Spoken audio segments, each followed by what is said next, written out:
really is. Joining me now to talk about it is Stephen Bucci. He is former Deputy Assistant Secretary of Defense for Homeland Defense, and he was responsible for overseeing policy involving air, land, maritime, and cyber defense domains. So you're the right guy to have on and assess that statement that you heard just before you. How ready are we to defend against an attack like this? Well, we're actually more ready than we've ever been before, particularly for an opponent like North Korea, who has a limited number of missiles. We really couldn't do much against Russia or China, who have hundreds and hundreds of them. But in this case, we're better than average at doing it. Is it perfect? No. Do we need more of it? Absolutely, particularly in places like Hawaii. That's kind of the most likely target for somebody like Kim Jong-un. Yeah. But we're just not as good as we could be. Okay, that's not reassuring at all. I mean, I don't want to be prepared on a relative basis. We want to be prepared for an attack on an absolute basis.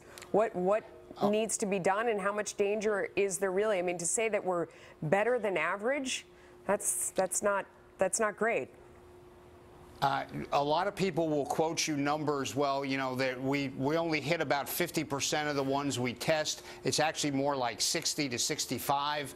And to be honest with you, remember, we only test the stuff that we don't have set yet. The really good stuff we don't have to test anymore.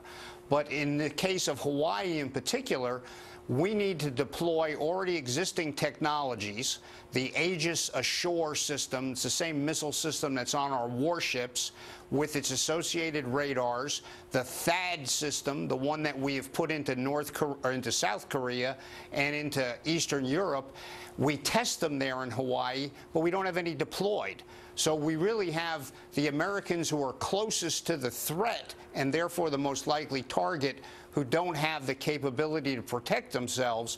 We need to get that deployed, and we could do that in weeks or months because it's already existing technology. Why is it not currently deployed? Just because we didn't think that there was a threat that could reach Hawaii?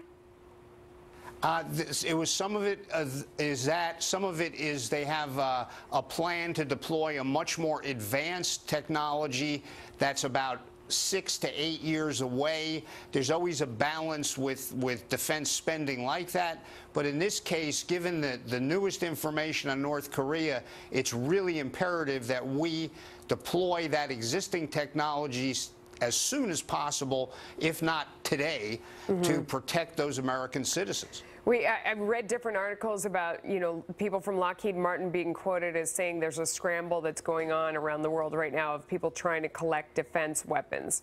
Do you think that's true? And who would that be? Is that Japan? Who else is trying to get prepared for this? Well, our allies are, and we're helping some of them. We've helped South Korea. We're helping Japan, who has a lot of its own capability. We're helping our allies in Eastern Europe.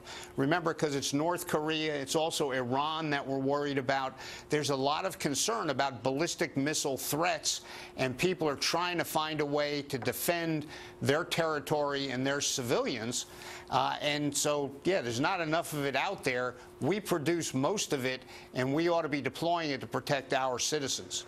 Well, Stephen Bucci, we've terrified everyone, and now we're out of time. What can we do? Thanks for coming on. I hope you'll come back.